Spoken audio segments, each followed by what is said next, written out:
반갑습니다. 전략물자 관련 임채욱입니다. 저는 이번에 일본 수출 규제가 어떻게 바뀌었는지, 그러니까 곧 이제 수출 규제라는 게 전략물자 수출 통제 제도가 변동이 된 거거든요. 그래서 일본 제도가 어떻게 돌아가고 있고, 어떻게 변했고, 그 다음에 우리나라가 거기에 대응해서 이번에 고시를 개정을 한다고 하는데, 그거에 대한 주요 내용이 뭔지에 대해서 좀 강력하게 설명을 드리도록 하겠습니다. 먼저 일본 수출 통제 제도는 우리나라는 지금 대외무역법에 의거해서 하고 있는데 일본은 외환법이라는 게 있어요. 그래서 거기 48조랑 25조에 근거해서 이제 수출 통제를 하고 있고요. 그 다음에 일본의 전략물자는 외환법 밑에 수출령이라는 하위법령이 있는데 거기에 별표에 1항부터 15항까지 이렇게 쭉 정리가 되어 있습니다. 근데 요 전략물자 범위는 어차피 국제 체제에서 합의된 내용을 국가별로 이제 가지고 있는 법령에 맞게끔 이렇게 반영하고 있는 거기 때문에 우리나라나 일본이나 큰 차이가 없어요. 단지 관리하고 있는 체계가 조금 다를 수 있다. 이제 그 정도로 이해하시면 되겠고요. 그래서 이제 전략물자는 일본 같은 경우는 민간 품목, 그 다음에 비민간 품목 이렇게 구분을 해서 관리를 하고 있고요. 여기 계신 분들은 거의 다 비민간 품목 쪽이실 거예요. 뭐 방산물 업체에서 오시지 않았다면. 예. 그 다음에 비전략물자라는 거는 말 그대로 전략물자는 아니에요. 전략물자는 아니지만 일본이 지금 캐치홀 통제라는 거를 하고 있거든요. 그러니까 전략물자는 아니지만 특정 요건에 부합됐을 때 허가를 받아야 되는 제도를 운영하고 있기 때문에 비전략물자 중에서도 캐치홀 대상이 될 수 있다라는 것들이 있고요. 그래서 지금 만약에 이제 전략물자에 해당된다든지 아니면 캐치홀 통제 제도에 해당이 되면은 기본적으로 개별 허가라는 거를 신청해야 됩니다. 개별 허가라는 거는 계약 건별로 허가를 신청하는 거예요. 그래서 개별 허가고요. 근데 전략물자 중에 비민간 품목에 제가 아까 있다고 말씀드렸는데 요거 같은 경우는 좀 더 간편하게 포괄 허가라는 거를 통해서 여러 건을 한 번에 묶어서 허가를 받을 수도 있다. 이렇게 일본은 제도를 운영하고 있고, 그러면 일본이 모든 그 지역에 대해서 똑같이 기준을 적용을 해서 허가를 내주고 있냐? 그거는 아니고요. 지금 일본이 8월 2일 날 그러니까 언론에서 많이 들어보셨겠지만은 화이트국, 비화이트국 이런 개념 들어보셨죠? 그래서 우리가 화이트국에 있다가 지금 이제 빠질 예정인데 그런 화이트국, 비화이트국 분류에서 일본이 이제부터는 국가 그룹을 A, B, C, D로 나눠서 관리하겠다라고 8월 2일에 결정한 다음에 8월 7일 날 발표를 했어요. 그 다음에 그거 시행은 28일 날 될 거고. 근데 그룹 A가 기존의 화이트국입니다. 그래서 우리가 원래 여기가 있었는데 우리를 그룹 B로 넣겠다라는 얘기고요. 나머지 C, D는 그거보다 좀 더 전략물자 관리가 좀 안 되고 있는 국가들이라고 이해를 하시면 되겠고요. 그래서 다시 돌아가서 지금 7월 1일 날부터 시작된 일본 규제에 대해서 다시 한번 좀 리마인딩을 해보면은 일단 세계 품목에 대한 통제를 강화를 했고요. 불화수소, 폴리이미드, 레지스트. 그래서 요거는 이것들도 비민간 품목이에요, 원래는. 그 얘기는 원래는 포괄 허가가 가능했다라는 얘기거든요. 그런데 요거에 대해서는 이제부터는 무조건 개별 허가로 받아라. 라고 결정을 해서 그게 이미 7월 4일부터 시행이 되고 있습니다. 그래서 기존에 이 세계 품목에 대해서 받았던 포괄 허가들도 이미 다 효력이 정지가 됐고, 7월 4일부로. 그래서 이제 개별 허가로만 하고 있고요. 언론에 났더라고요. 레지스트 2건이 허가되지 않았냐. 요거 다 개별 허가가 허가난 거예요. 포괄 허가가 아니고. 네. 그 다음에 지금 중요한 2가지 부분이 있는데 우리를 화이트국에서 빼겠다라고 했잖아요. 그래서 화이트국에서 빠지면 그럼 도대체 어떤 효과가 있냐. 두 가지 중요한 효과가 있는데 하나는 일반 포괄 허가라는 게 있었어요. 우리나라로 수출을 할 때 사용이 가능했던 포괄 허가가. 일반 포괄 허가, 특별 일반 포괄 허가 2가지 종류가 있었는데 이제 일반 포괄 허가를 못 쓰게 됐어요. 왜냐하면 일반 포괄 허가의 조건이 비민간 품목을 화이트국으로 수출할 경우에 쓰는 허가였기 때문인 거거든요. 그래서 우리가 화이트국에서 빠졌으니까 이제 못 쓰는 거죠. 근데 이게 되게 좋았던 게 뭐냐면 허가를 누구나 신청할 수 있었어요. 아까 ICP 얘기도 나왔지만은 CP 기업이건 아니면 그냥 평범한 기업이건 간에 그냥 모두가 다 쓸 수 있는 허가였다. 그래서 한국으로 수출할 때는 굉장히 간편했다. 였는데 이제 이게 안 되다 보니까 대부분이 개별 허가로 넘어가야 될 가능성이 커졌고, 물론 제가 뒤에서 설명드리겠지만 특별 일반 포괄하는 건 아직 남아 있어요. 그거는 이제 일본의 수출 기업이 ICP로 등록되어 있는 경우에 한해서 가능하다고 볼 수 있고요.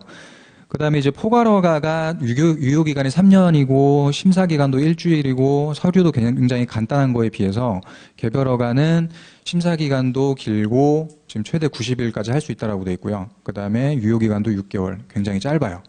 그래서 좀 불편해졌다. 그러니까 다시 정리하면 일반 포괄 허가를 못 쓰게 됐다라는 게 가장 큰 포인트 중에 하나고요. 그다음 두 번째 포인트는 우리가 이제 캐치홀 통제의 대상이 됐다라는 거예요. 원래 캐치홀 통제는 화이트국에는 적용되지 않았거든요. 그래서 우리나라로 앞으로 일본 수출자가 수출할 때는 전략물자인지 아닌지를 확인해서 비전략물자이면 예전에는 그냥 끝났지만 이제는 비전략물자이더라도 특정 요건에 부합이 되면은 허가를 받아야 될 수도 있기 때문에 캐치홀에 대한 신경도 써야 된다. 요 두 가지가 화이트국에서 배제가 됨으로 해서 가장 큰 변화라고 보실 수 있겠습니다. 그래서 지금 그 세계 품목에 대해서 일단은 먼저 좀 말씀드리면 조치를 강화했다고 하는데 그럼 도대체 그 조치가 어느 정도 강화된 거냐? 일단은 이 세 개가 제가 비민간 품목이었다고 말씀드렸잖아요. 그러면은 일반 포괄허가가 가능했다라는 얘기고 예전에는 그러면은 유효기간도 3년이고 이거 기간도 짧고 이렇게 서류도 간단했던 이 허가 절차가 요렇게 지금 증가하게 되는 거예요. 요 세 개 품목에 대해서는. 그래서 유효기간 그리고 심사도 여기는 지역사무소에서도 하는데 이거는 무조건 본성에서만 하게 돼 있습니다. 요 세 개 품목에 대해서는. 그만큼 까다롭게 보겠다라는 얘기죠. 그 다음에 서류도 뒤에서 이게 지금 개별허가 기준으로 세 개 품목에 대해서 이 서류들인데 세 개 품목 이외의 나머지 품목들은 개별허가로 신청하더라도 서류가 세 종인가 밖에 안 돼요. 근데 지금 이 세 개 품목에 대해서는 굉장히 많죠, 서류가. 예, 그만큼 까다로워졌다라는 거를 그냥 좀 간단하게 보실 수 있게 좀 만들어 봤고요.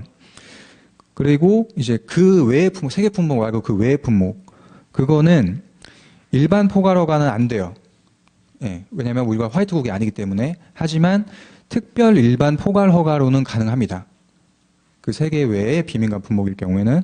근데 요거는 아까 말씀드렸다시피 모든 기업이 쓸 수 있는 게 아니라 일본의 수출자가 ICP로 등록이 돼 있어야 된다라는 거고요. 뭐 서류는 크게 차이는 안 납니다. 일반 포괄허가랑. 예. 그리고 개별 허가로 만약에 가더라도 그 세 개 품목 외의 품목에 대한 허가 신청 서류는 세 개밖에 없어요. 그 다음에 본성에서 심사만 하는 것도 아니고 지역사무소에서도 하고. 그러니까 우리가 화이트국에서 있을 때랑 그 세 개 품목 외에 대한 그 규제는 크게 달라진 게 없다라고 보시면 될 것 같습니다. 그리고 이제 제가 지금까지는 제가 전략물자일 때 해당되는 제도에 대해서 말씀드렸고, 비전략물자일 때도 특정 요건에 부합되면 캐치홀 통제를 받게 된다고 말씀드렸잖아요. 그래서 그 조건에 대해서 좀 설명드릴게요. 일단 캐치홀 통제는 비화이트국에만 적용이 된다. 그래서 우리나라도 이제 여기에 28일부로 적용이 될 것이고, 근데 그러면은 이런 질문들을 많이 하세요. 그러면은 언론에서도 많이 막 그러셔가지고, 그러면은 일본에서 수입하는 모든 품목에 대해서 다 캐치홀을 받아야 되냐? 그게 아니고요. 어떤 용도로 쓸 것인가, 한국에서. 그 다음에 한국의 수요자가 누군가. 그 다음에 일본 정부가 이거는 비전략물자 거래지만 허가가 필요할 것 같다라는 통보를 줬다든지 이런 조건에 부합될 경우에만 캐치홀 허가를 받는 거예요. 모든 수익권에 대해서 다 받는 게 아니고. 예. 근데 이제 그러면 캐치홀 대상이 될 수 있는 품목이 따로 있냐라는 질문도 많이 하시는데 이거는 품목은 크게 의미가 없어요. 일본의 규정을 보면은 식재료랑 목재료 제외하고는 모든 품목이 다 될 수 있다라고 돼 있기 때문에 품목은 크게 의미가 없고 제가 아까 말씀드렸듯이 어느 용도로 누가 쓸 거냐가 굉장히 중요하고요. 그 다음에 일본 경제산업성으로부터 이건 허가가 필요하다는 통보를 받았냐 안 받았냐 이제 그게 중요합니다. 근데 그래도 좀 품목이 너무 그렇게 하면 광범위하지 않냐 이거를 조금 뭐 좀 추려서 뭐 예시가 없냐라는 분들도 많이 계신데 그거를 일본이 해놨어요. 이제 WMD 관련된 40개 품목을 이렇게 일본이 고시를 해놨거든요. 그래서 이것들은 식료품이랑 목재 제외하고 많은 그 품목들 중에서도 그나마 좀 캐치홀 대상이 될 수 있는 가능성이 높다라는 40개 품목이 이렇게 있고요. 그런데 요 품목에 해당이 된다라고 해서 또 무조건 허가를 받는 건 아니고요. 단지 그 많은 품목들 중에서 이러한 품목이 좀 우려 가능성이 높다라고 예시 정도로 이해를 하시면 될 것 같습니다. 예, 여기까지 좀 제가 굉장히 간략하게 일본 제도와 그 다음에 일본 제도가 바뀜으로 해서 어떤 영향이 있는지에 대해서 설명을 드렸고요. 그 다음에 이제 우리도 뭐 화이트국에서 뺀다라고 얘기가 계속 나와서 많은 분들이 알고 계신데, 근데 우리는 화이트국, 비화이트국이라는 용어를 애초부터 쓰지를 않았어요. 우리는 가지역, 나지역으로 구분해서 수출 통제를 해왔거든요. 그래서 가지역이 일본의 화이트국이었다라고 보시면 될 것 같아요. 비슷한 개념으로. 근데 국가는 조금 차이가 납니다. 네. 그래서 가지역, 나지역으로 구분을 했는데 이거를 가해 1지역, 가해 2지역으로 나누겠다라는 얘기고요. 가해 2지역에 일본만 거기다 넣겠다라는 얘기예요. 그러면은 일본이 가해 2지역으로 감으로 해서 우리가 일본으로 전략물자를 수출할 때 어떤 변화가 있냐, 그거는 개별허가, 포괄허가에 대한 변화를 보시면 될 것 같아요. 그 두 개가 가장 중요하거든요. 그래서 보시면은 일단은 포괄허가가 우리나라도 있어요.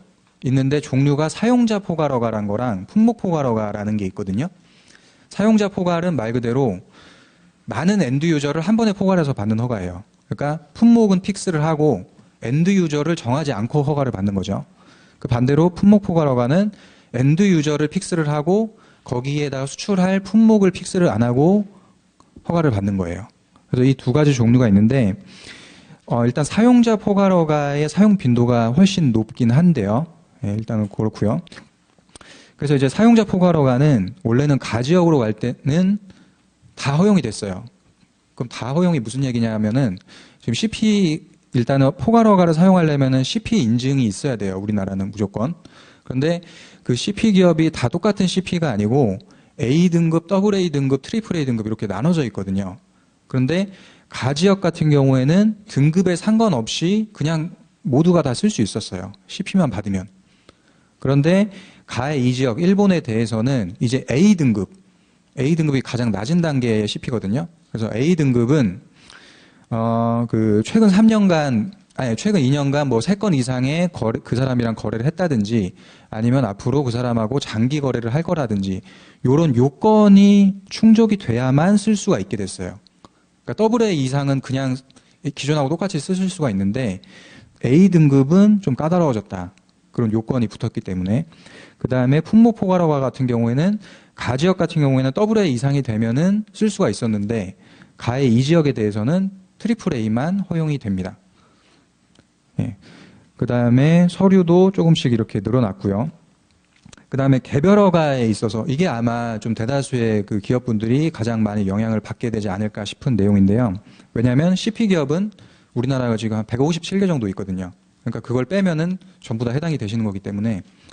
그래서 개별 허가가 지금 원래 가지역으로 갈 때는 신청 서류가 3종이었어요. 3종이었고 심사기간도 5일이었는데 일본에 대해서는 이제 5종으로 하겠다라는 거거든요. 근데 이 5종에서 그러면 2가지가 추가가 된 거잖아요.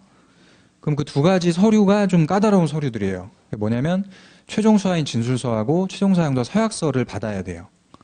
그게 원래 가지역으로 갈 때는 면제가 됐는데 이게 지금 일본으로 갈 때는 받아야 된다. 이게 왜 까다롭냐면은 최종 수하인 진술서, 최종 사용자 서약서 딱 이름만 들어도 수출자가 쓰는 게 아니에요, 이거는.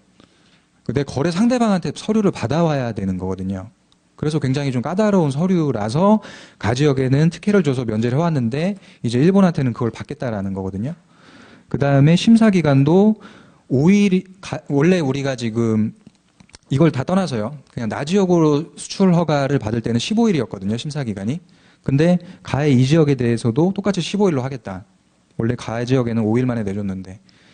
예, 요런 변화가 가장 저는 중요한 변화라고 해서 좀 간략하게 설명을 드렸고요. 예, 제 설명은 좀 여기까지 좀 드리면 될 것 같고, 이후에는 지금 제가 지금까지 설명드렸던 일본의 규제, 그 다음에 우리나라 규제 강화하는 거, 이 모든 것들이 전략물자에 해당되는 품목들에 한해서 규제가 되는 것들, 물론 뭐 캐치홀도 있습니다만은, 메인은 전략물자이기 때문에 이 분야별로 어떤 전략물자들이 있는 건지, 그래서 우리의 품목이 거기에 해당되는지 안 되는지를 아시는 게 굉장히 중요하기 때문에 그 분야별로 좀 저희 그 관리원 직원분들이 좀 설명을 해 주시겠습니다. 감사합니다.